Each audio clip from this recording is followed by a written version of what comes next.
Merci pour cette invitation qui est pour moi l'occasion de redire toute mon admiration, ma considération très profonde pour Terre et Culture, ses dirigeants et bien sûr en premier lieu Kheiram Khebonian.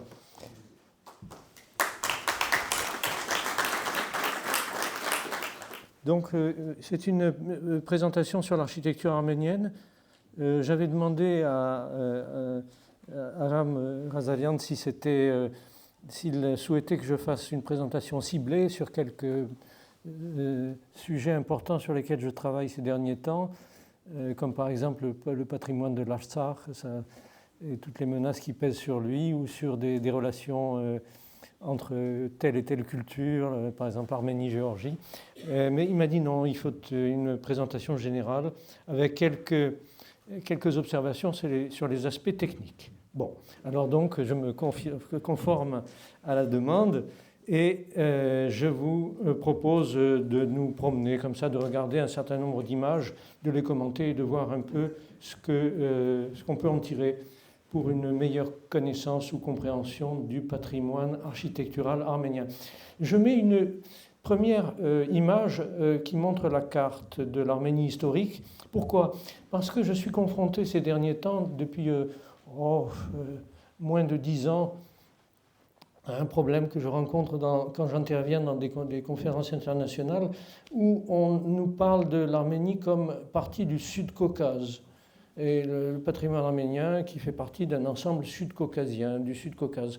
Le sud du Caucase venant après la Transcaucasie russe et soviétique. Donc, on a l'impression d'innover comme ça, d'entrer dans une période nouvelle. Mais avec cette histoire de Sud-Caucase, ce qu'on oublie, c'est que l'Arménie ne fait pas partie du Sud-Caucase.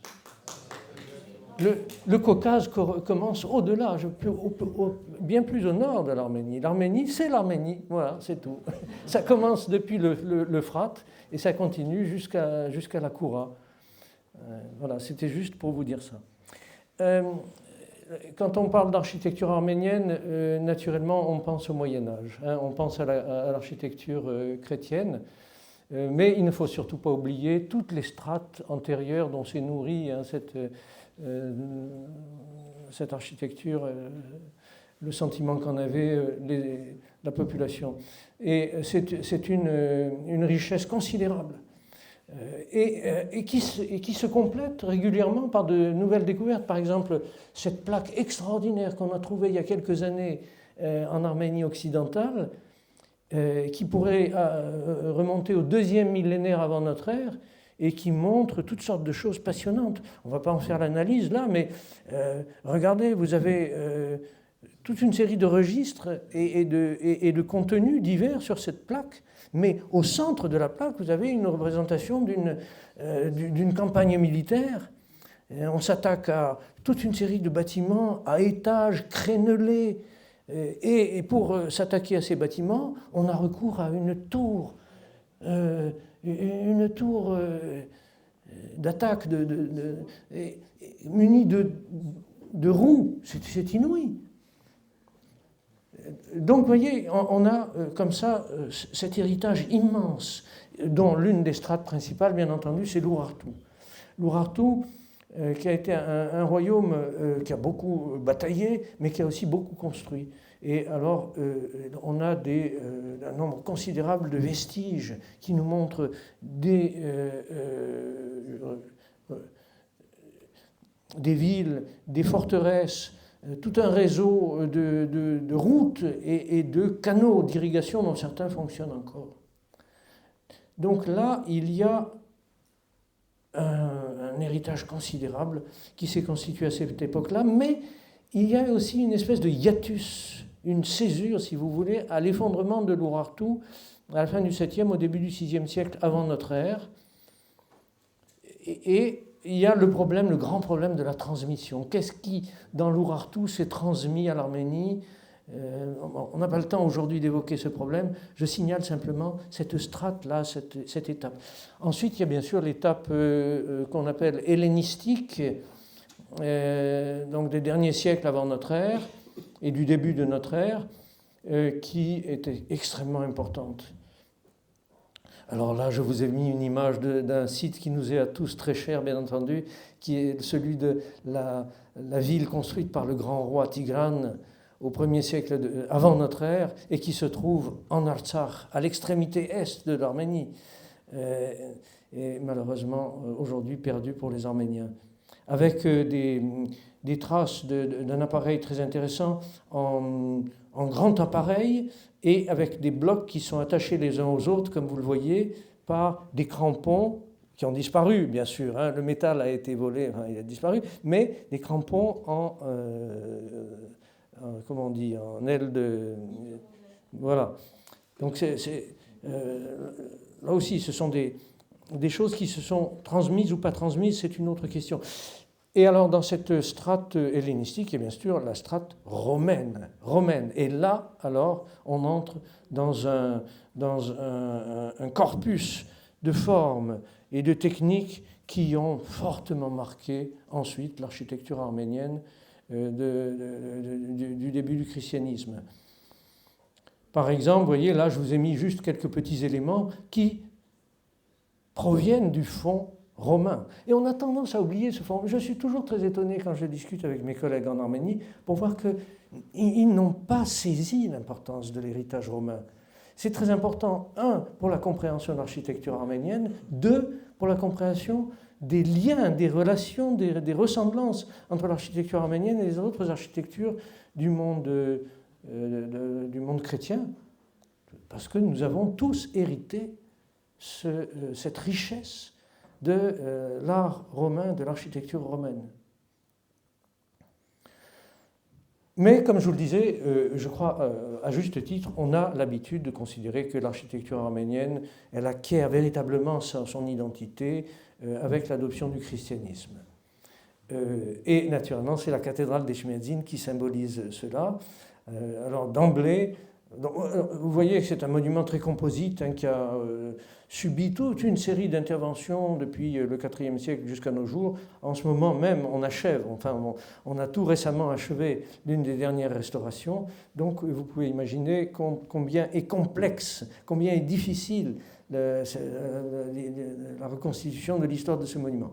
Mais observez simplement au cœur de cet ensemble le noyau principal, l'église, la cathédrale ancienne, avec sa magnifique coupole sur un haut tambour. Et ce tambour, donc, qui est percé de fenêtres, c'est très important. L'importance la présence du tambour sous les coupoles, qui permet à une lumière quasi zénitale de venir éclairer l'intérieur des sanctuaires. Sur ce tableau, je vous mets juste un petit rappel sur le concile de Chalcédoine qui a vu la séparation entre les orthodoxes et les non-orthodoxes, ou les non-chalcédoniens, c'était le concile de Chalcédoine, dont les Arméniens. Et ici, je vous ai mis ce résumé qui vous rappelle que les Arméniens sont restés fidèles au concile qui a précédé celui de Chalcédoine. Chalcédoine, c'était en 451, et 20 ans avant, on avait formulé cette définition, si vous voulez, de la personne du Christ, unique nature du Verbe incarné. Donc, c'est le Verbe divin qui s'est incarné, mais c'est une nature. C'est très important, essayez de retenir ça. Tout à l'heure, dans sa magnifique introduction, Kheiram Kevonian nous a... J'ai noté, j'étais très touché par cette formulation, Kheiram, merci. Tu disais, le patrimoine, il est né, j'ai peut-être déformé un petit peu, tu m'en pardonneras, il est né de l'élan des roches, ou de la roche, je ne me souviens plus, l'élan de la roche, c'était très beau. Donc effectivement, c'est une architecture de pierre.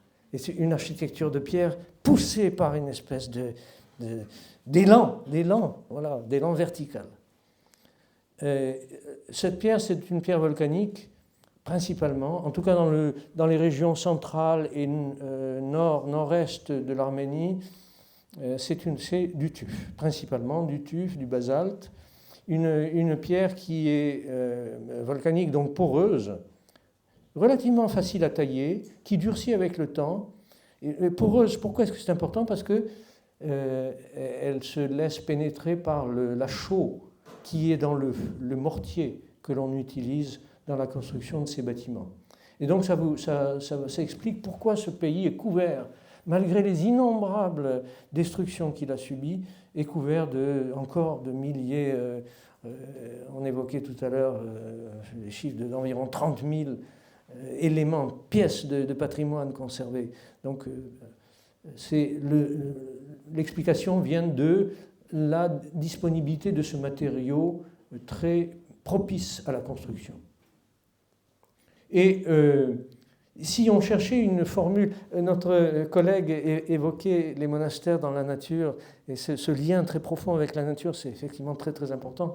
Mais s'il y avait une formule qui peut-être pouvait être utilisée pour caractériser l'architecture sacrée de l'Arménie, c'est coupole sur croix. Vous allez me dire, mais il n'y a pas que des croix, oui, il y a aussi des compositions rayonnantes, mais enfin, c'est ce qui domine malgré tout. Et dans cette formule coupole sur croix, si vous voulez, on peut aussi définir deux grands groupes, la croix libre ou dégagée, comme vous le voyez à gauche, et la croix inscrite dans un périmètre, par exemple, rectangulaire. Mais même quand elle est inscrite, cette croix se manifeste, vous voyez, au niveau des toits, à l'intersection desquels se dresse le dôme qui est précédé du tambour. Donc je vous disais, le matériau qui prédomine dans ces régions centrales, c'est un matériau volcanique et qui est utilisé selon une technique qui remonte à l'Antiquité, qui est très proche de celle que les Romains ont utilisée, que l'une de celles que les Romains ont utilisées, et aussi en Occident au Moyen Âge, qu'on appelle l'opus caementicum, c'est-à-dire un noyau de béton, un mélange de chaux, de mortier, d'éclats de pierre, qui est coulé entre deux parements qui sont constitués par des pierres soigneusement taillées sur leur face extérieure. Donc vous avez ces rangées de pierres qui constituent un coffrage à l'intérieur duquel on coule ce mortier qui ensuite s'unit très fortement avec les pierres du coffrage parce que ce sont des pierres volcaniques poreuses, vous comprenez ? Et de cette manière, on construit tout. Hein. Les murs principaux, les voûtes et les coupoles, tout est construit comme ça. Alors, je vous ai mis quelques images que j'ai empruntées à notre glossaire. Petite parenthèse, avec des collègues d'Arménie, depuis quelques années, nous travaillons sur la constitution d'un glossaire des termes d'architecture arménienne. Pour l'heure, c'est un glossaire bilingue. Je rêve du jour où il deviendra polyglotte, ce glossaire, mais pour le moment, il faut s'assurer de son achèvement correct. Et alors, dans ce glossaire, nous avons plusieurs centaines d'entrées et quelques-unes sur opus. Alors, il y a opus caementicum, voilà, que vous voyez ici. Donc, c'est cette technique que je viens d'évoquer, hein, avec les parements extérieurs et puis le fourrage à l'intérieur. Mais il y en a beaucoup d'autres en réalité. Et cela nous rappelle que la vision que nous avons de cette architecture parfaite avec ses façades lisses et tout ça, ça ne concerne que le centre de l'Arménie, mais il y a aussi toutes les périphéries, toutes les écoles régionales. Donc, juste une petite balade comme ça dans les opus, ou je ne sais pas si on dit opi, un peu au pluriel, je ne sais pas. Enfin bref, peu importe. Donc, là, vous avez des mélanges qui sont intéressants. Par exemple, vous voyez sur le fort qui est en bas à gauche, vous avez notre opus caementicum, mais qui est posé sur un soubassement qui est en appareil cyclopéen impressionnant, c'est magnifique. Hein. Donc, il est clair qu'il y a eu une forteresse très ancienne à cet emplacement qui était en appareil cyclopéen et que par-dessus, on a construit au Moyen-Âge ce nouvel édifice. Et en haut, je vous ai mis des images que j'ai empruntées à Alpago Novello, un magnifique architecte italien qui nous a quittés il y a déjà longtemps et qui a beaucoup travaillé sur l'architecture arménienne. Et qui avait fait attention à cet appareil qu'il y avait dans les campaniles, enfin dans les campaniles de ces monastères, Sanaïn et Arpat, où vous avez des chaînages endentés. C'est de l'opus caementicum, ce sont des pierres magnifiquement taillées, et à certains endroits, elles sont munies de ces systèmes de liens, si vous voulez, qui permettent de consolider une assise. C'est une assise comme ça. Et alors cette assise, évidemment, elle a une fonction probablement parasismique. Hein, un chaînage parasismique, probablement. Tiens, il y a le C qui... Ah non, c'est maintenant. C'est ça. Donc, ça, ce sont des choses qui sont intéressantes à observer. Et d'autres, toute une série d'autres opus qui sont présents, attestés dans l'architecture arménienne à divers endroits, dans diverses provinces. En haut, à gauche, vous voyez un monument qui se trouve dans le nord-est de la Turquie, dans cette province qui s'appelait en arménien Taïk et que les Géorgiens appellent Tao, et où vous avez un magnifique monastère gigantesque qui s'appelle Tchordvank en arménien, Otrta Ecclesia en géorgien et Dört Kilisé, c'est-à-dire les 4 églises en géorgien. Et là, vous avez là aussi des façades magnifiques d'une beauté absolument renversante, et puis une église en ruine qui est construite en opus listatum, c'est-à-dire avec des rangées alternées de pierres et de briques. Et on en trouve beaucoup à Byzance, hein, de ce type d'appareil. Et je vous ai mis à droite une chapelle qui se trouve en Artsakh, qui remonte au XIIIe siècle, où on a une adaptation à la pierre. Là, ce n'est pas des briques, ce n'est pas une alternance de briques et de pierres, c'est de la pierre et de la pierre, mais avec des assises de petites tablettes, hein, qui sont comme ça intercalées. C'est très curieux. Autre exemple. Voilà, non, c'est pas ça. Voilà. Autre opus, celui-ci, c'est le spicatum, c'est-à-dire en arête de poisson, si vous voulez, hein, que l'on trouve représenté ici et là, à des endroits très, très divers. Alors vous avez de l'opus spicatum qui est en brique, sur les 2 exemples que j'ai mis en haut. Il y en a un qui est magnifique à gauche. Ça, j'ai emprunté cette photo à monsieur Thierry, Jean-Michel Thierry, et il avait photographié ça donc au Vaspurakan, avec ces briques qui sont disposées de manière à constituer voilà, ce dessin d'épines, d'arêtes de poisson.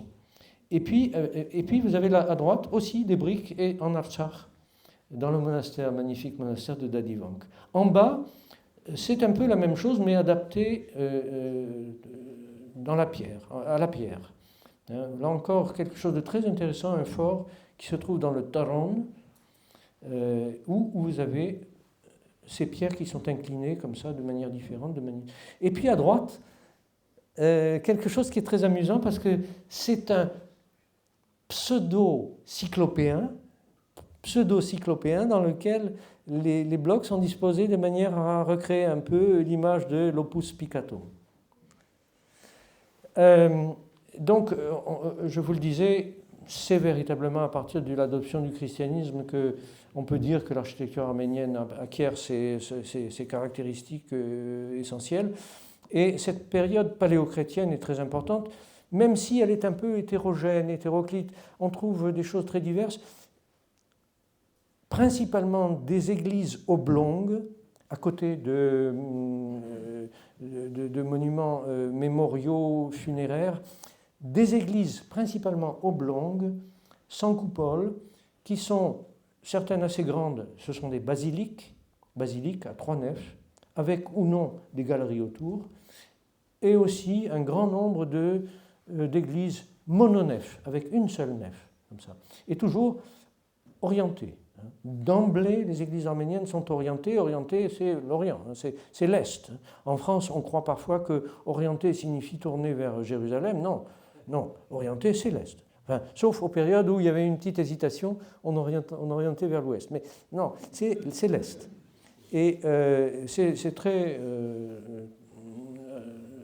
rigoureusement observées en Arménie, sauf parfois quelques petites fluctuations, mais elles sont assez bien orientées en principe. Et ces basiliques, elles sont marquées par leur longitudinalité et aussi par leur lien avec les cultures environnantes. Parce que l'architecture arménienne s'est développée très tôt, certainement, avec une identité qui était marquée par le fait que, justement, il fallait inventer des formes nouvelles, mais tout de même dans le cadre du bassin méditerranéen et avec des voisins extrêmement féconds, eux aussi, l'Asie mineure paléochrétienne, et puis la Syrie, et un peu plus au sud, naturellement, Jérusalem. Donc il y a tous ces éléments qui convergent et qui nous donnent cette architecture qui est donc principalement des églises longitudinales, pas encore de coupoles, ou très peu. Celle-ci nous intéresse tout particulièrement. J'ai conduit, donc, comme notre ami a eu la gentillesse de le rappeler, une mission archéologique sur ce site. C'est une très belle basilique qui a un intérêt tout particulier, c'est qu'elle a un lien étroit avec la Syrie paléochrétienne. Je n'ai pas le temps de détailler. Donc, je vous disais, très peu de coupoles, mais tout de même quelques-unes qui sont attestées, avec des datations qui ne sont pas toujours certaines, naturellement. La cathédrale d'Echmedzin, c'est celle que vous voyez sur la gauche. Quand a-t-elle reçu une coupole? Quelle était sa forme initiale? Ce sont des questions qui restent extrêmement compliquées et auxquelles on n'a pas de réponse. Mais il y a eu des travaux très importants à la fin du Ve siècle, et je suis de ceux, nombreux, qui pensent que c'est à ce moment-là qu'elle a reçu sa coupole, à la fin du Ve siècle, lors d'une très grande reconstruction. En tout cas, c'est un élément fondamental. Lors d'une précédente intervention pour Terre et Culture, j'avais eu l'occasion de rappeler la vision de Saint Grégoire l'Illuminateur qui nous explique le sens de cette composition. Je ne reprendrai pas ça aujourd'hui, on n'a pas le temps, mais c'est pour vous dire que c'est vraiment la référence. Et pourtant, cette structure n'a pas été reproduite, ou très peu, très rarement. Il faut supposer qu'il y avait un degré trop profond de sacralité qui s'attachait à la cathédrale fondée par Saint Grégoire à partir de la vision qu'il avait eue pour pouvoir le limiter, si vous voulez. Donc on a une église du 7e siècle, pour des raisons probablement très particulières, qui a repris, en le réduisant un petit peu, le plan de la cathédrale. Et puis deux cathédrales du 19e siècle, l'une que Kéram a évoquée tout à l'heure, c'est Saint-Thadée, et l'autre, c'est celle de Chouchi. Voilà. Et en Occident, on a Germigny-des-Prés, première église donc pour ce qui est de la moitié nord de la France, du début du IXe siècle, carolingienne, où on a cette même composition. Voilà. Coïncidence, on en parlera une autre fois. Donc, l'importance de la cathédrale avec sa composition, coupole sur tambour, bien sûr, placée au centre d'un espace cubique ou carré, si vous voulez, avec la croix qui se manifeste des quatre côtés. Ça vous donne, en quelque sorte, une composition idéale d'une église. La coupole sur une croix, au centre d'un carré, c'est magnifique.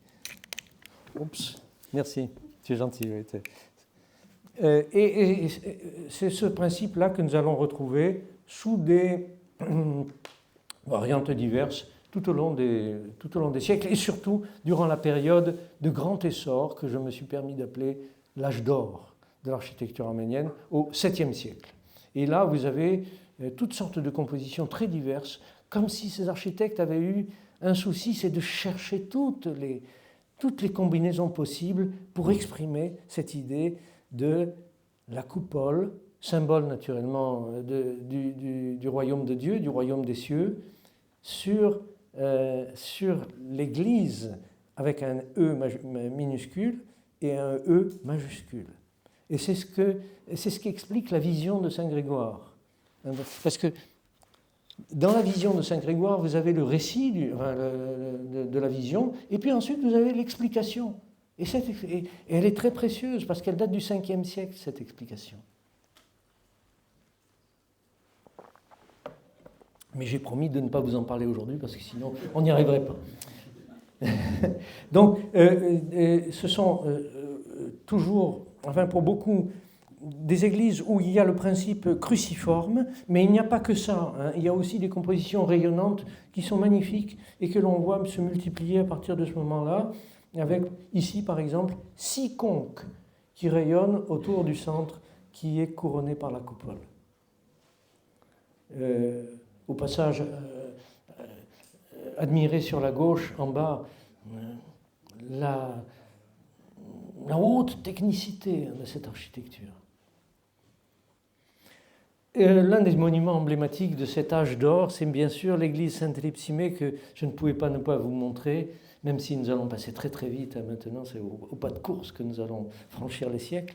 Mais là, il fallait s'arrêter 30 secondes sur ce monument magnifique, majeur, où on voit toutes sortes de choses, même si cette église a été très restaurée et un petit peu déformée au fil des siècles, mais elle a quand même sa structure d'origine, avec à l'intérieur quelque chose de très complexe, un rayonnement qui se développe en direction des angles, alors que de l'extérieur, vous avez un massif presque monolithe, qui est taillé, qui est magnifiquement taillé par des paires de niches dièdres qui viennent de l'extérieur suggérer l'organisation de l'intérieur et qui ont aussi d'autres fonctions esthétiques bien sûr, et peut-être parasismiques.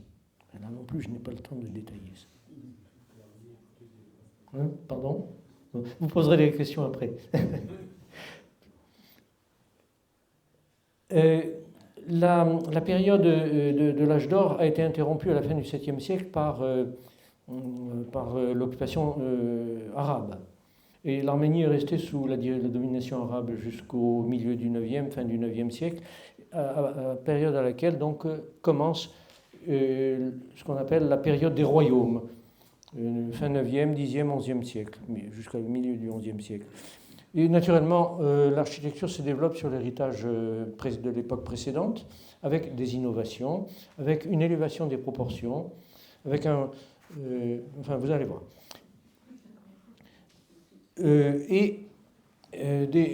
Un certain nombre de monuments extraordinaires qui viennent manifester la création de royaumes liés, mais aussi indépendants les uns des autres. L'un au sud, le royaume de Vaspurakan, dont le roi Khachik Gagik a jugé indispensable de construire sur l'île où il avait installé sa résidence un palais, et dans ce palais, une église extraordinaire.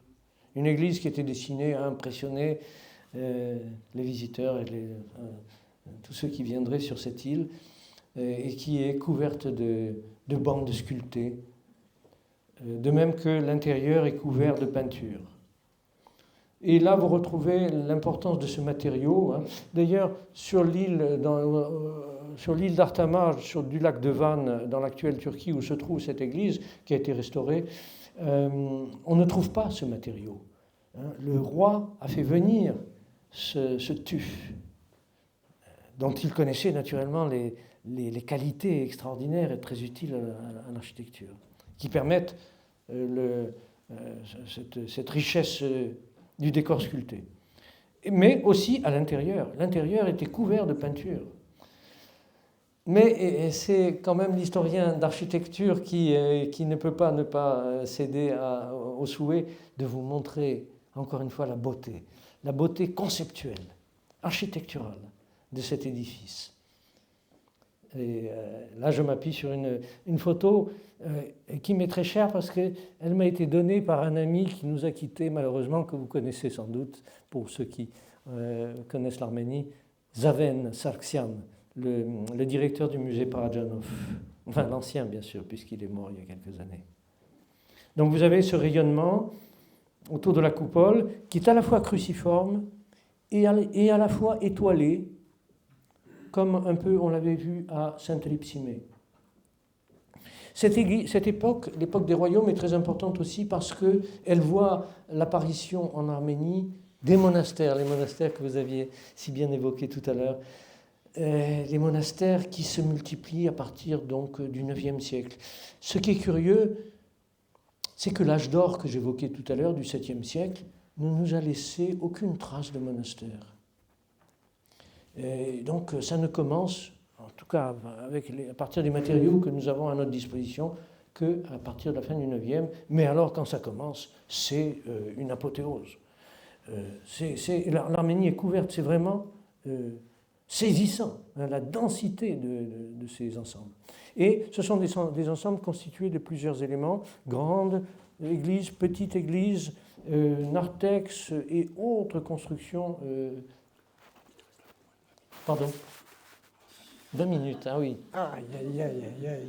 Bon, donc, architecture de la période des royaumes qui est marquée par l'apparition de formes nouvelles, comme par exemple le dôme en ombrelle, qui est une création de l'architecture arménienne. Ça, c'est l'un des titres de gloire, à mon avis, de l'architecture arménienne. Le dôme en ombrelle. Vous le voyez là, hein, sur l'église principale. Ce dôme plissé là. Hein. Bon. Oui, 20 minutes, d'accord. C'est terrible. Et l'arcature aveugle. L'arcature aveugle, ce sont ces jambages qui courent sur les façades comme ça,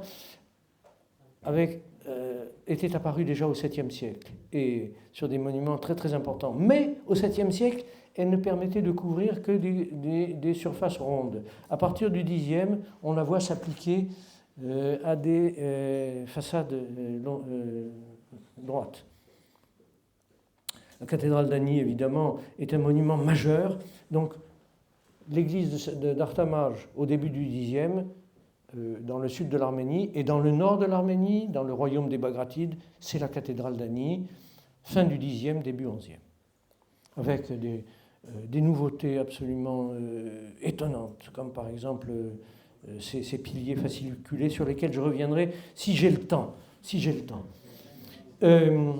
Après la période des royaumes, c'est l'invasion turque et donc interruption de l'architecture jusqu'à la fin du XIIe. À la fin du XIIe siècle, l'architecture reprend et ce sont de nouveau surtout les monastères qui concentrent l'activité architecturale. Et là, ce sont des ensembles considérables qui se répandent dans toute l'Arménie. Là, je vous ai mis l'un des plus beaux, l'un des plus grands, hélas passé aux mains de l'Azerbaïdjan, c'est celui de Dadivank. Et je vous ai mis en bas à gauche le plan que nous avons un peu amélioré dans mon labo à Aix, où vous avez en jaune les bâtiments cultuels, en rouge les bâtiments ancillaires ou de la vie monastique, et en vert les bâtiments d'habitation. Dans ces monastères qui se multiplient, vous avez toujours l'église abbatiale précédée à l'ouest du Jamatoun ou Gavit, qui correspond plus ou moins au narthex en français. Et vous en avez un exemple dans un autre très beau monument de l'Artsakh, c'est le monastère de Gandzasar, que vous avez à droite en bas. Hein. Donc là, vous avez l'église abbatiale et à droite, vous avez le narthex qui est toujours donc devant la façade ouest de l'église, un petit peu plus large que l'église, un petit peu plus bas que l'église, avec une coupole qui n'a pas de tambour. C'est la grande différence avec la coupole de l'église. Hein. Et, ou une petite rotonde à la place d'une coupole. Et un éclairage central, un éclairage zénital, avec une lucarne au centre. Très curieusement, ça c'est une énigme à laquelle je n'ai pas trouvé encore de réponse, et mes collègues non plus, c'est que toujours, on construit l'église abbatiale, et un peu après, on construit le narthex. Et on plaque le narthex contre l'église, même si c'est de telle manière que ça recouvre des décorations antérieures. Ça, c'est quelque chose qui est étrange, mais voilà. C'est ce que nous observons. L'épigraphie, la présence des inscriptions est très importante. C'est une tradition héritée de l'Antiquité que nous avons aussi en Occident, naturellement. Mais en Occident, elle n'a pas conservé toute sa vigueur, toute sa vivacité comme en Arménie. En Arménie, c'est vraiment les façades des églises sont des livres couverts de textes d'une grande importance. À partir des invasions turques puis mongoles, il y a un certain déséquilibre qui se constitue dans la société arménienne et la tendance à s'expatrier. Et c'est ainsi qu'une partie de la population se transfère sur le bord de la Méditerranée pour constituer le royaume d'Arménie en Cilicie, où on a aussi beaucoup construit de forteresses. Il y en a une quarantaine qui sont attribuées au royaume d'Arménie en Cilicie et quelques autres qui sont byzantines ou autres. L'architecture ecclésiastique, elle, est beaucoup moins bien conservée, même si, de plus en plus ces dernières années, l'un de nos collègues qui est parisien, qui n'est pas arménien, nous révèle petit à petit des vestiges importants de monastères avec des ruines d'églises. Ça, c'est passionnant. Mais pour l'heure, ce que nous avons, ce sont surtout des forteresses qui ont des spécificités qui ont été bien étudiées par Edwards, un grand spécialiste des États-Unis.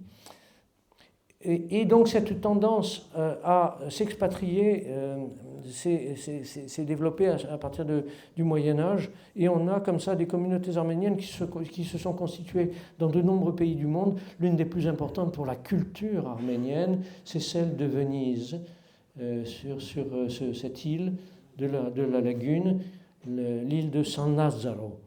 C'est là que se trouve le monastère des Mechitaristes, qui ont développé une activité culturelle gigantesque au XVIIIe, XIXe siècle, avec une couverture d'une influence culturelle à travers des établissements d'enseignement dans un nombre considérable de pays. C'est absolument saisissant. Et donc de nombreuses autres communautés dans beaucoup de pays, par exemple en Crimée, et aussi en Pologne. En Pologne, je vous ai mis cette image d'une ville qui est très intéressante. C'est l'extrémité est de la Pologne, presque sur la frontière avec l'Ukraine. Lwów, qui est juste à côté, Lviv, où il y a aussi une très belle communauté arménienne, avec une cathédrale magnifique. Mais là, ce qui est très intéressant, et ce qui est exceptionnel, c'est que vous avez une série de maisons du XVIe siècle, maisons arméniennes, au cœur de la ville, parfaitement conservées, et qui laissent une trace absolument unique en Europe d'une forte présence arménienne qui avait été voulue par les autorités de la ville. Mais je passe parce que sinon je vais encore me faire recevoir des réprimandes. Donc des communautés qui naturellement s'ouvrent au milieu environnant, parfois à des degrés inattendus, comme par exemple en Iran. Cette population arménienne qui est déplacée de force dans des conditions inhumaines et qui s'installe là à Ispahan, qui était à l'époque la capitale, et en quelques années construit un quartier entier avec une quinzaine de sanctuaires, dont des monastères très importants, d'une richesse inouïe, où ces bâtisseurs, et ces commanditaires bien sûr, pratiquent une espèce de syncrétisme extraordinaire, arméno-iranien, avec aussi des éléments importés d'Occident, parce que ce sont surtout des marchands qui vivent là, enfin en tout cas qui conduisent, qui dirigent cette communauté et qui font construire donc là un phénomène extraordinaire, avec un trait unique dans l'histoire de l'architecture arménienne, c'est l'implantation sur une église d'une coupole bulbeuse.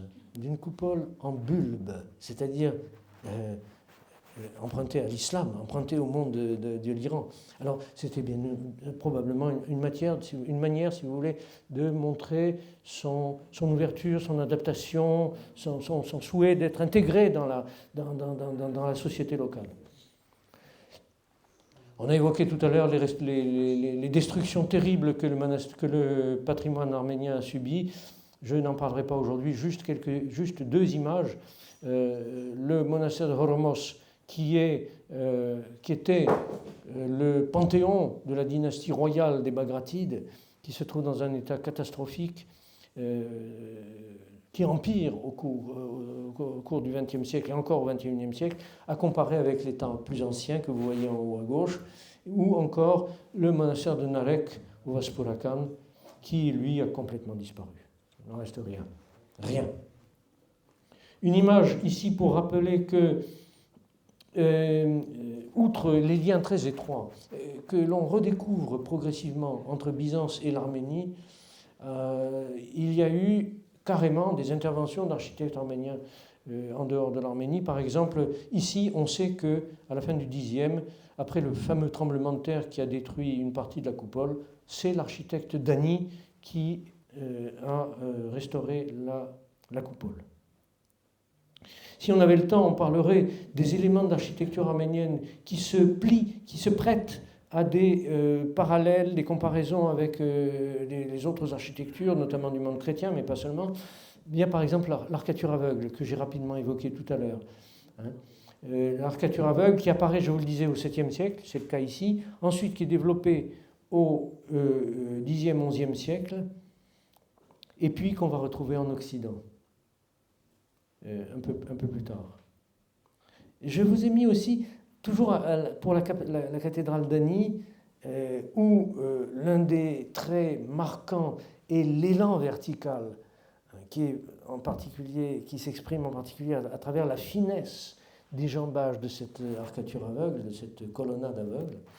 Je vous ai mis aussi l'intérieur, que je compare avec une église du 7e siècle, pour vous montrer avec quelle logique l'architecture arménienne est passée du principe du pilier composé, articulé, si vous voulez, avec juste une arête qui correspond à l'arc, au 2e rouleau d'arc, il faut se reporter à gauche, d'accord, qui redescend comme ça, d'une limpidité parfaite. Comment, de là, on est passé à ce qu'on a à droite, le pilier fasciculé, fin 10e, début 11e.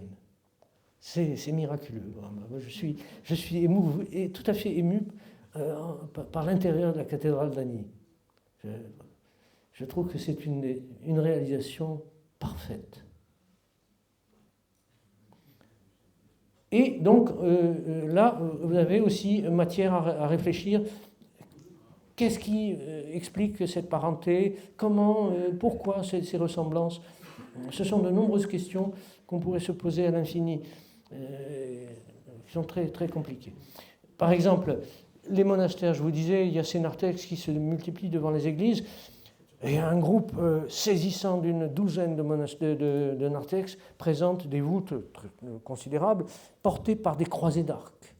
Des croisées d'arc. Magnifiques. Et dans le nord de l'Italie, dans le Piémont, on en a un unique. Il n'y en a pas deux comme ça en Italie, d'ailleurs en Occident, qui a exactement la structure du narthex de Harpat. 2 paires d'arcs croisés, une plus grande ampleur, et une datation qui est intéressante. Jusqu'à présent, on pensait que ce narthex de Casale Monferrato datait de à peu près la même chose que l'église qui est à côté, du XIe siècle, du XIIe siècle. Et puis on s'est rendu compte qu'il y a eu... Oui, ça y est, c'est fini. 5 minutes. Aïe, aïe, aïe. Bon, donc... voilà, et des liens entre Arménie et Géorgie, bien naturels entre voisins. Des liens très intéressants entre Arménie et monde musulman, et notamment monde turc, dans les deux sens, c'est-à-dire transmission aux Turcs de formes et de dispositifs décoratif de l'Arménie au turc, mais aussi pénétration dans le répertoire arménien de motifs que je qualifierais avec prudence par communs entre les Arméniens et les musulmans. Là aussi, je n'ai pas le temps de vous expliquer pourquoi. Mais, bon, on peut dire des influences islamiques, si vous voulez, mais soyons plus prudents sur l'usage de ces termes. En tout cas, voilà, ça c'est une des choses les plus curieuses que l'on peut observer dans l'architecture arménienne, et d'une façon générale dans la culture arménienne, c'est cette capacité à s'enrichir d'éléments empruntés ou partagés avec les voisins. Vous voyez, là, par exemple, vous avez cette chapelle du XIVe siècle qui est couverte, que l'on pourrait transposer presque en monde de l'islam. Même si, naturellement, il y a la croix, il y a la Vierge qui est représentée sur l'église. Et cette église est signée par un architecte qui s'appelait Shahik.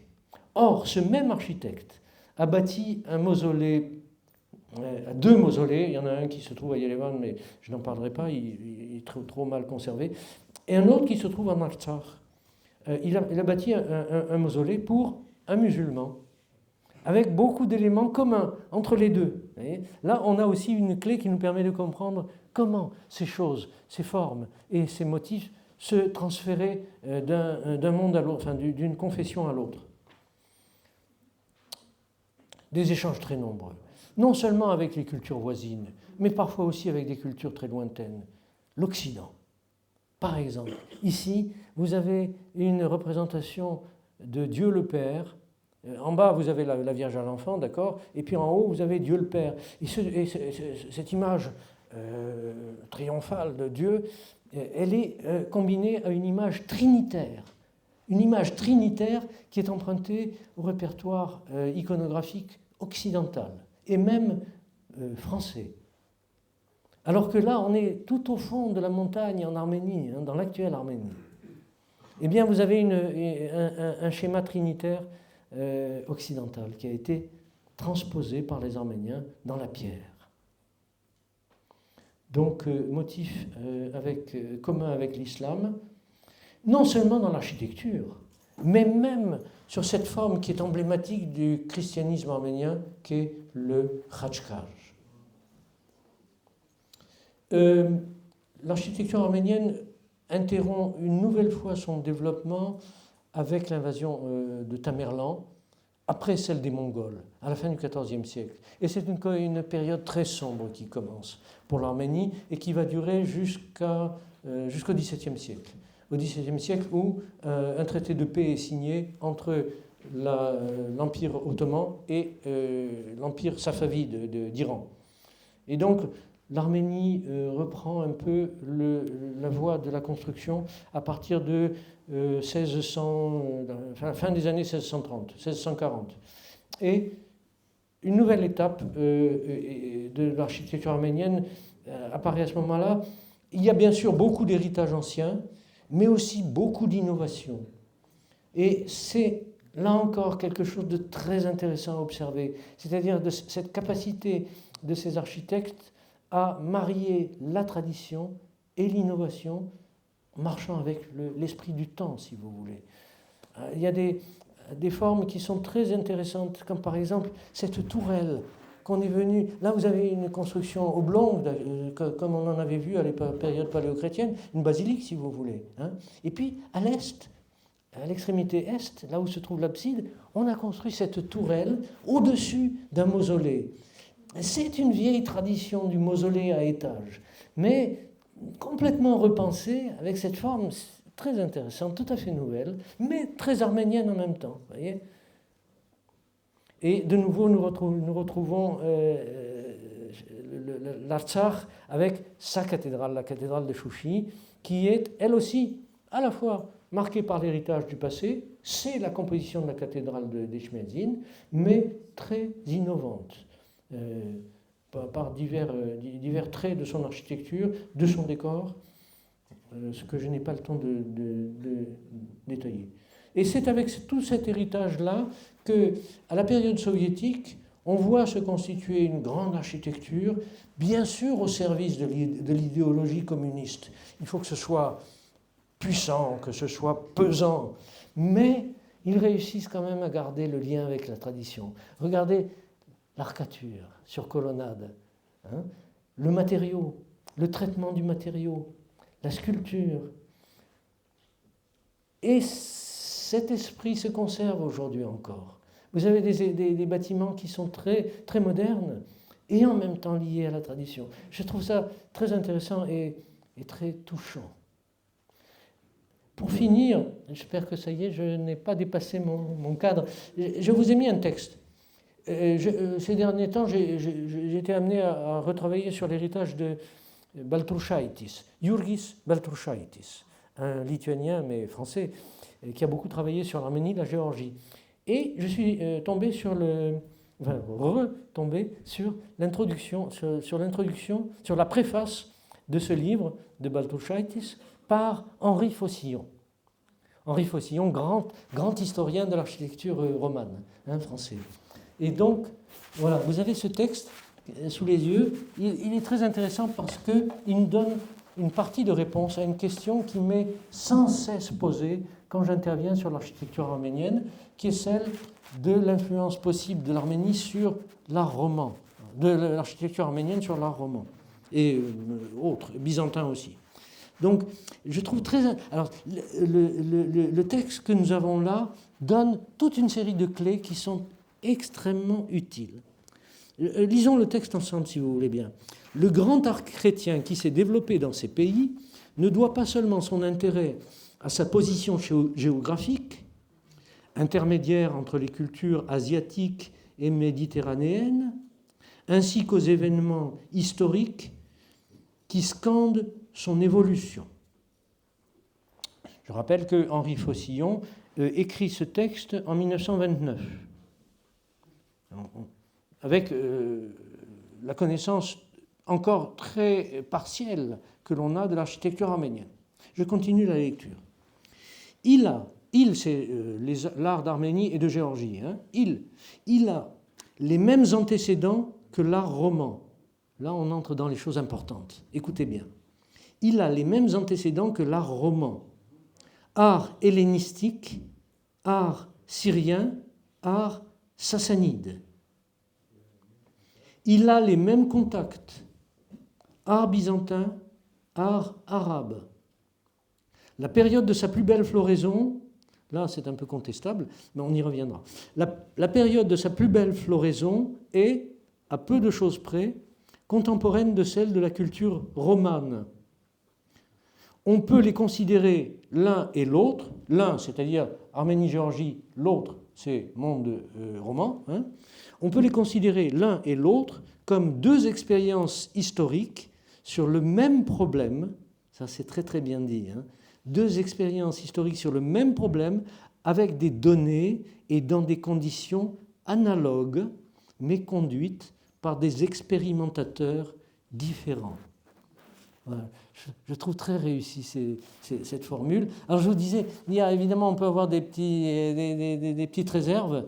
Lorsque par exemple il dit la période de sa plus belle floraison, bon, en 1929 il ne savait pas, il n'avait pas encore mesuré l'importance par exemple de l'âge d'or du 7e siècle en Arménie. Là vraiment l'Arménie précède l'Occident. Bon, ça ne fait pas de doute. Par ailleurs, il y a un élément qui demande à être complété lorsqu'il dit il a les mêmes antécédents que l'art roman, art hellénistique, art syrien, art sassanide. À côté de hellénistique, je voudrais vraiment ajouter romain. L'art de l'Empire, le romain tardif, l'art tardif, si vous voulez, de l'Empire romain. Là, vraiment, c'est considérable. Et à mon avis, c'est l'un des fondements, c'est l'une des clés qui permet de comprendre la parenté qui existe entre l'art arménien, entre l'architecture arménienne et l'architecture romane et byzantine. Nous sommes tous les héritiers de Rome. Voilà la conclusion.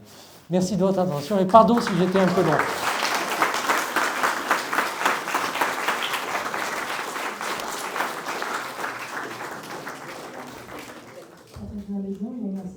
intervention. J'imagine que son intervention a suscité quelques questionnements au sein de l'auditoire. Donc, si vous avez des questions, n'hésitez pas à essayer.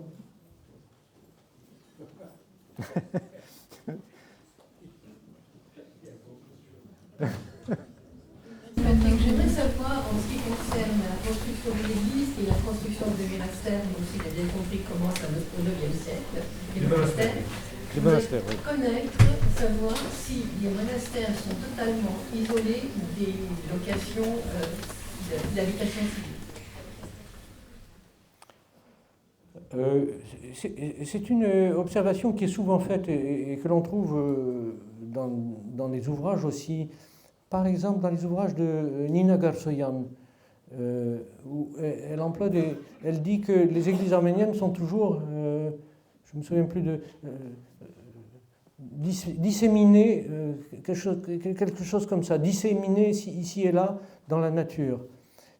Donc il faut bien voir deux choses. Un, il y a eu une architecture urbaine, villageoise, dans l'Arménie, dans une Arménie qui a vécu dans des conditions normales, si vous voulez, malgré des invasions ici et là, jusqu'au XIe siècle. Voilà. Jusqu'au XIe siècle, il y a eu une architecture urbaine, avec des églises paroissiales au sein de communautés qui construisaient des tas d'autres choses tout autour. Bon. Et ça, on en a des attestations partout, quand on se promène en Arménie, si on regarde un peu attentivement. Bon. Si par exemple, si tu vas à Tallinn, tu vas de Yerevan en direction de Gyumri, tu t'arrêtes à Tallinn et tu vois un ensemble considérable, avec de vieilles maisons, avec des tas de choses qui traînent ici et là, et une cathédrale, une chapelle, des stèles, des dizaines de stèles paléochrétiennes. Bref, tu vois ce à quoi ressemblait une petite ville, une petite ville arménienne à cette période-là. Mais petit à petit, les villes périclitent en Arménie, sous le coup des invasions, surtout après les Turcs et les Mongols, et alors après la catastrophe de Tamerlan. Alors là, fin du XIVe. Et donc les villes périclitent et les monastères se multiplient. Et les monastères s'installent dans des lieux isolés. C'est la définition même, au départ, les déserts des premiers moines en Égypte, ils allaient se cacher, enfin. Et donc, c'est un peu une exigence de la règle, quoi. Le monastère doit être isolé, il est isolé dans la montagne, comme notre collègue le disait, avec toujours un soin tout particulier à son intégration dans la nature, dans le milieu montagneux. Et très justement, vous disiez, monsieur, à la différence de la Géorgie, qui, elle, a tendance à dominer. En Géorgie, les églises sont placées sur les éperons. Ils dominent la nature. Chez les Arméniens, les églises et les monastères sont toujours intégrés dans la nature. C'est très, très intéressant à observer. Voilà, j'espère avoir en partie répondu à ta question. Je suis heureux de te revoir. Merci pour cette présentation. J'avais juste une question qui t'aborde, c'est-à-dire que vous avez présenté des éléments de construction de Urartu ancien, vous dites on est héritier de Romains, donc il n'y a pas de lien architectural, de transmission entre Urartu et ce qui est arrivé ensuite en Arménie. Oui, c'est une grande question, merci de la poser. C'est une question complexe. D'abord, il faut voir que Urartu est très riche et qu'on n'en mesure pas encore toute l'ampleur. Par exemple, il est très curieux de constater que nous n'avons pas d'ouvrage général sur l'architecture en Urartu, sur la construction en Urartu. Et pourtant, c'est immense. Enfin, malgré le peu de choses qui en est conservé, c'est très riche. J'évoquais le réseau, les réseaux de routes, les réseaux de canaux, le nombre considérable de localités, enfin de villes et de forteresses qui sont attestées. Ça n'a jamais été étudié. Alors dans cette très grande richesse, disons présumée, richesse architecturale qui remonte à Urartu, il y a une grande diversité technique. Il y a des choses en matériaux légers, briques, terre pisée, tout ça. Et il y a de la pierre taillée en grand appareil, non liées. Il y a des pierres attachées par du mortier. Beaucoup de choses dont une partie aurait pu se transmettre à l'Arménie, c'est peut-être transmise à l'Arménie, mais il faut bien voir qu'il y a eu un gros hiatus. Après l'effondrement d'Urartu, donc fin 7e, début 6e siècle, fin 7e siècle de notre ère, avant notre ère, pardon, il y a eu ensuite un creux, une période vide dans l'histoire de l'Arménie. Ce vide, on essaye de le combler par quelques bribes d'informations sur les Orontides. Les Orontides, il y a eu une dynastie comme ça, dont on n'a presque aucune trace au début, qu'on fait remonter au 5e siècle. Mais on a très peu de choses. On a quelques traces des Orontides à partir du 3e siècle avant notre ère. Mais très peu de constructions en dur, si vous voulez, pour cette période-là. Ensuite, on a la période hellénistique, qui, elle, est représentée par un assez grand nombre de vestiges, où on a encore une fois des choses diverses. On a des fortifications comme celle que je vous ai montrée à Tigranakert d'Artsakh, avec ces appareils avec liens en queue d'aronde, grand appareil, mais aussi des appareils mixtes, des appareils avec de l'opus caementicum. Et puis, on a aussi ces grandes constructions comme le temple de Garni, qui est un temple romain. Et je vous ai montré sur l'image de ce temple de Garni tous ces éléments qui, là, sans aucun doute, se transmettent à l'Arménie chrétienne. Le décor, même certains éléments conceptuels comme le sanctuaire allongé, les colonnades. Enfin, même si les colonnades, en Arménie évidemment, la colonne isolée et le pilier isolé, le pilier libre, sont des éléments que on sent bien les architectes arméniens ont évité. Ils ont probablement compris au fil des siècles que c'était vraiment trop souvent détruit par les secousses telluriques. On a évité la colonne isolée. On la pratique dans beaucoup de narthex, mais ce sont vraiment de grosses colonnes avec une portée réduite et très intégrée dans un système compact qui fait que ça tient malgré tout. Mais sinon, donc de la Rome antique, et surtout impériale, je crois que beaucoup d'éléments se sont transférés à l'Arménie chrétienne, mais il n'empêche que ce que l'on voit se constituer au début de la période paléochrétienne est très intéressant et compliqué, hétérogène. On sent qu'il y a beaucoup d'éléments qui sont venus se croiser pour donner naissance à une architecture véritablement originale, à mon avis, à partir de la fin du VIe siècle, lorsque s'impose le règne de la coupole. Jusque-là, elle était présente, je vous le disais, mais c'est vraiment à partir de la fin du VIe siècle que tout se construit autour de la coupole. Et que naît cet âge d'or de l'architecture arménienne. Voilà. Bonjour, merci pour la présentation. J'aimerais savoir, que vous nous disiez un peu de l'influence du monde iranien, le rapport entre, donc, vous avez des rapports religieux, le zoroastrisme, puis aussi les dynasties, les parcs. C'est sûrement qu'il y a eu des influences, mais vous n'en parlez pas, et puis peut-être qu'il y a aussi une question de construction en briques qui domine un peu dans le monde iranien. Mais il y avait aussi le coupole, donc c'est un peu l'adaptation peut-être de la coupole en briques, en pierre. Peut-être que vous en dire un mot. Merci. Oui, merci d'évoquer cette question. Elle est très intéressante, très importante. Patientez encore un tout petit peu. Il y a un article qui va sortir sur ce sujet-là, un long article où je vais des Sassanides aux Safavides dans mon article. Je ne l'ai pas terminé, j'ai peur qu'il soit un peu volumineux.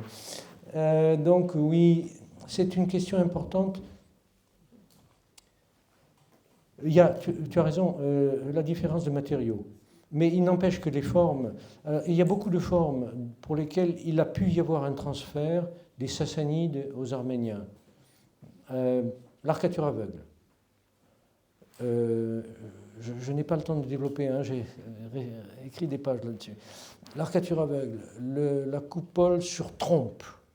Vous savez, quand vous avez une coupole que vous voulez la poser sur une base, disons, tétrapode, enfin à quatre appuis si vous voulez, hein, ou bien sur une base cubique, une base carrée, qu'est-ce que vous faites?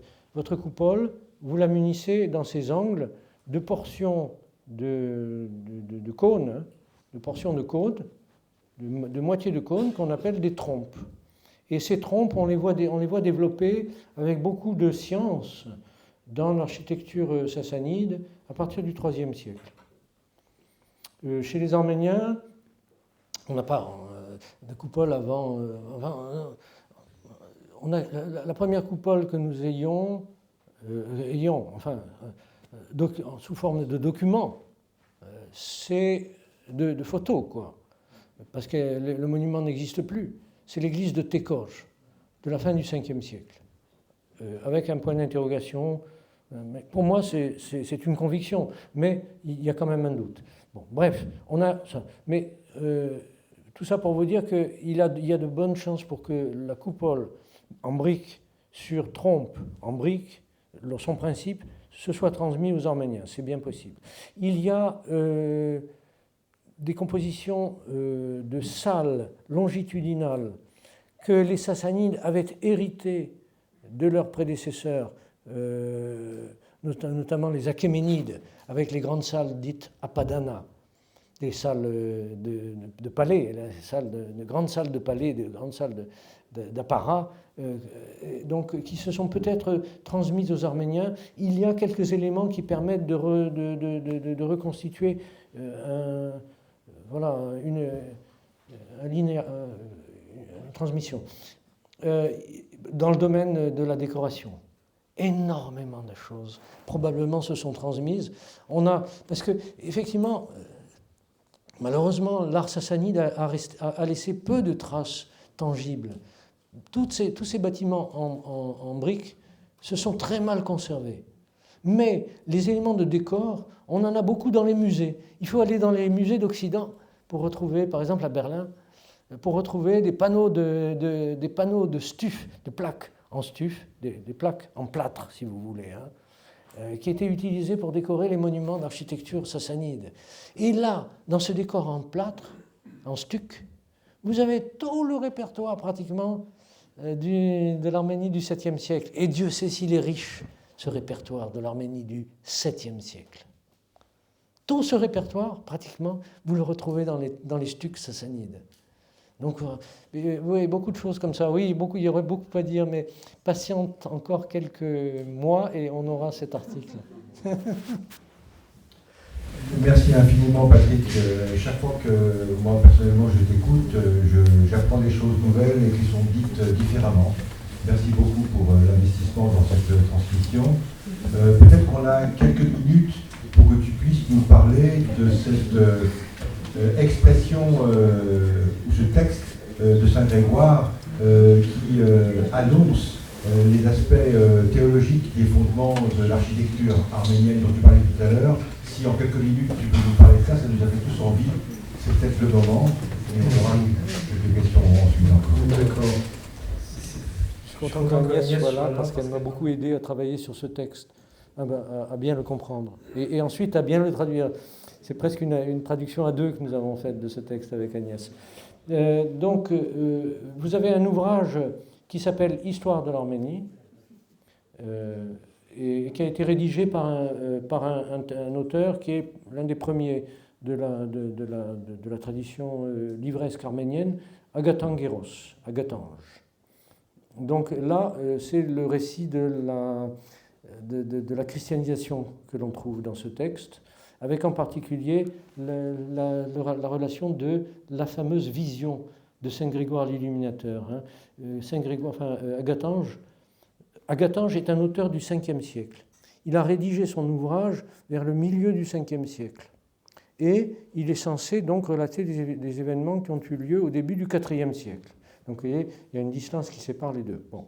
Mais peu importe. On a ce document du milieu du 5e siècle qui nous rapporte la vision de Saint Grégoire peu importe si elle a été inventée par Agatange ou non. L'important, c'est qu'on ait ce document, hein, et qu'on ait un document daté. Voilà. Bon. Donc, il relate la vision. Dans cette vision, donc, Saint Grégoire voit un être lui apparaître venu du ciel avec un marteau d'or, en or à la main. Cet être-là extraordinaire frappe le sol à l'emplacement où devra être construite la cathédrale. Et alors, dans cette vision, il apparaissent 4 colonnes. Et sur ces 4 colonnes, des croix. Et sur ces croix, des arcs s'unissent. Et sur ces arcs, un Khoran. Alors on a bataillé avec Agnès. Alors, parce que Khoran est un terme compliqué. Hein. Khoran, ça peut être la niche. Khoran, ça peut être la tente. T-E-N-T-E. Ça peut être la coupole. Et moi, je vois coupole, quoi, qui vient. D'ailleurs, je ne suis pas le seul. Hein. Tous les autres qui se sont attaqués à ce texte ont mis le terme coupole là-dessus. Bref, voilà ce que Agatange nous décrit. Voilà la vision qui est censée venir de Dieu et indiquer l'endroit où la cathédrale devait être construite. Or, que nous montre la cathédrale ? Si on accepte qu'elle ait conservé certains éléments très anciens, précisément une coupole, précisément sur un tétrapode, au centre d'un carré et tout ça, avec ses échancrures en forme de croix, qui est magnifique. Et le même Agatange, quelques pages plus loin, nous donne l'interprétation de ce texte, l'explication de cette vision. Pardon. Il nous explique ce que ça signifie. Et il nous explique que le Coran, qui est là au-dessus, là, c'est le royaume de Dieu. Et il nous explique que ce qui est en dessous, c'est l'assemblée des croyants. Donc vous avez... Ce qui est très intéressant, c'est que vous ayez un texte du milieu du 5e siècle qui vous donne cette définition très claire de ce que doit être l'Église chrétienne. Or, ce texte n'apparaît dans aucune des études relatives à l'art chrétien. Par notre faute, hein, on l'a mal exploité. Mais par exemple, André Grabart, dans son magnifique, son ouvrage fondamental qui s'appelle Le Martyrium, qui a été publié à Paris après la guerre en 1945 ou 1946, j'ai oublié, Le Martyrium, il analyse un texte syriaque du 7e siècle sur la cathédrale d'Édesse, un très beau texte, où on reprend exactement la même idée. Hein.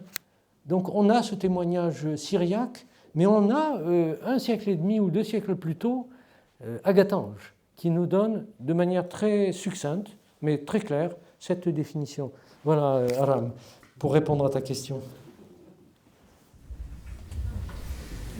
Bonjour, merci pour votre intervention incroyable. J'avais une question sur, non pas les architectes, mais les artisans. Est-ce qu'il existe des sources qui nous permettent de dire, pendant l'âge d'or de l'architecture arménienne, qu'il y avait bien des maçons et des tailleurs de pierre? Si oui, où étaient-ils formés et d'où venaient-ils en fait? Et est-ce qu'ils se déplaçaient de chantier en chantier?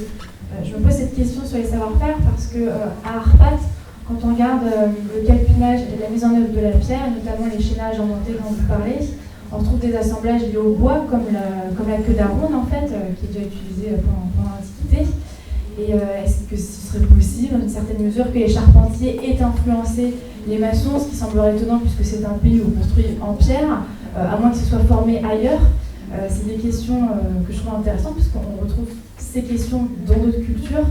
Dans d'autres pays, encore au Cambodge, on a exactement les mêmes assemblages. Donc voilà, c'était une question sur les savoir-faire. Merci beaucoup sur cette question. Il existe un gros ouvrage publié dans les années 60 qui s'appelle, l'auteur est Barkhudarian, et l'ouvrage s'appelle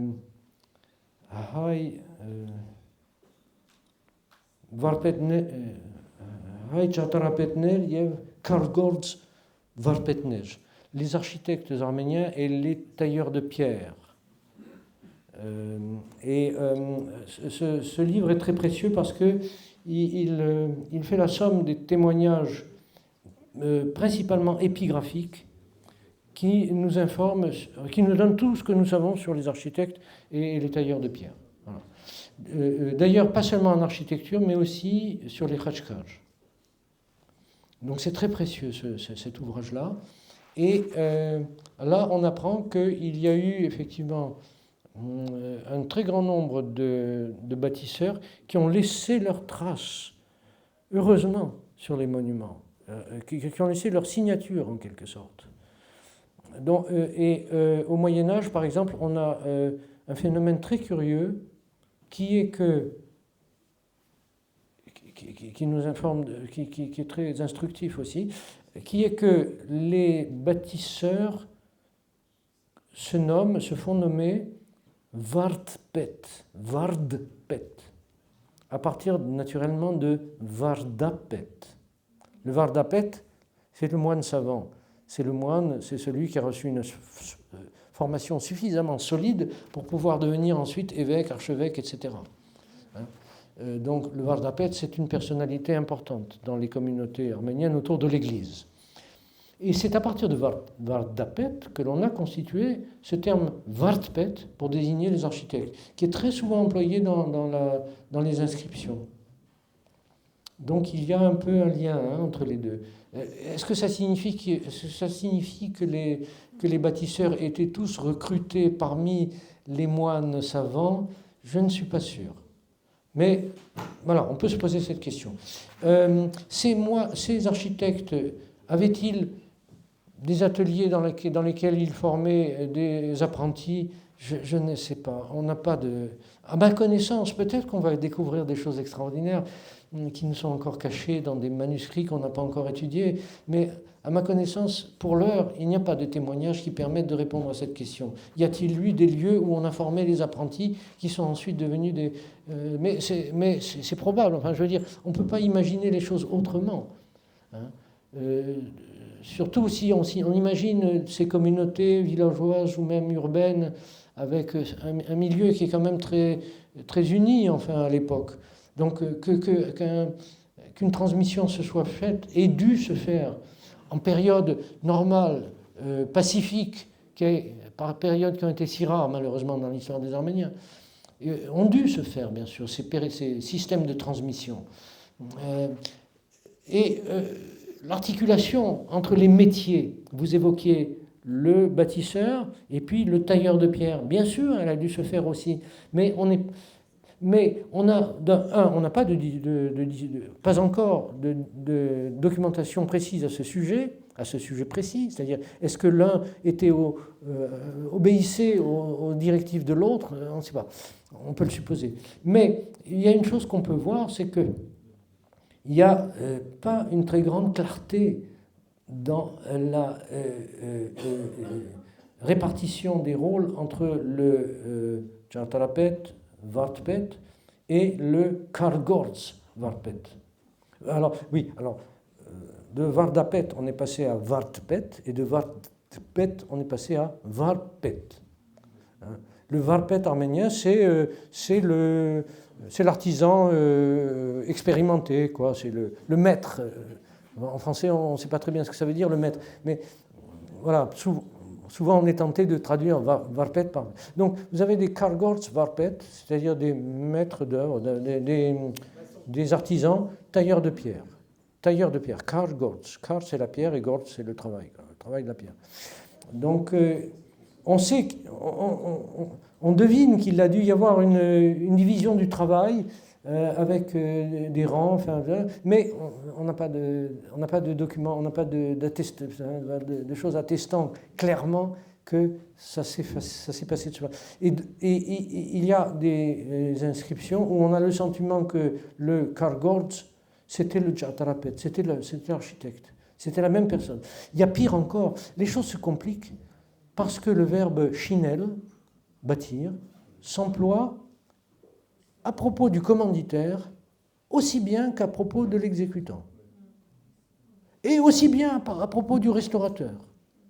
Quand vous avez une inscription qui vous dit « Yes, Shinetsi, j'ai construit », vous ne savez pas si c'est le commanditaire, si c'est l'architecte, ou si c'est celui qui est intervenu plus tard et qui, pour dire j'ai restauré, dit j'ai construit. Voilà.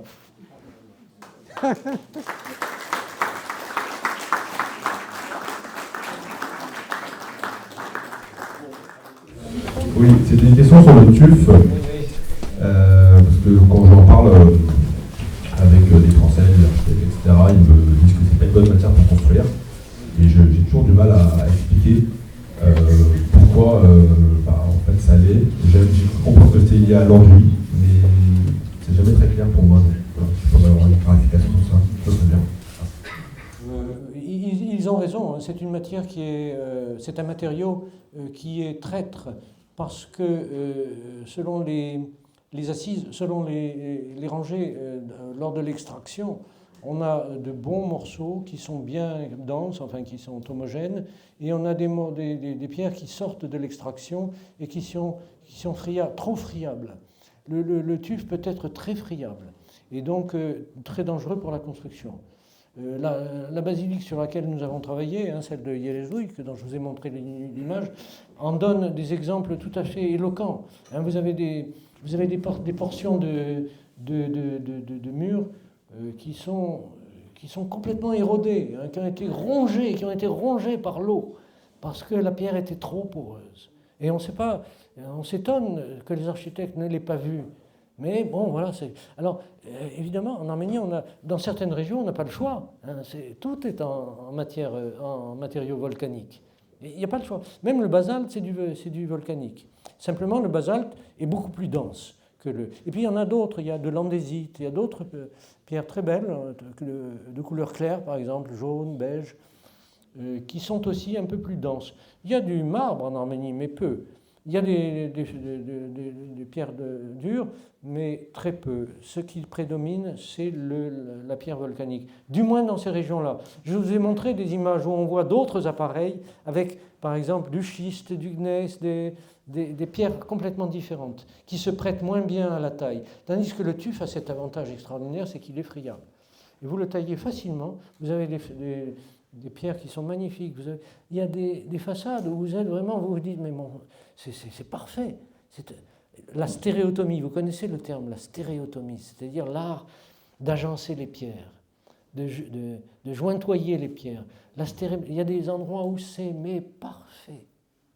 Et par-dessus, vous avez des inscriptions, l'impression que vous lisez quelque chose où il n'y a pas de différence entre les pierres, tellement c'est régulier. Bon.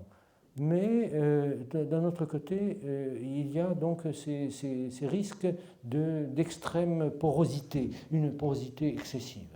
Voilà.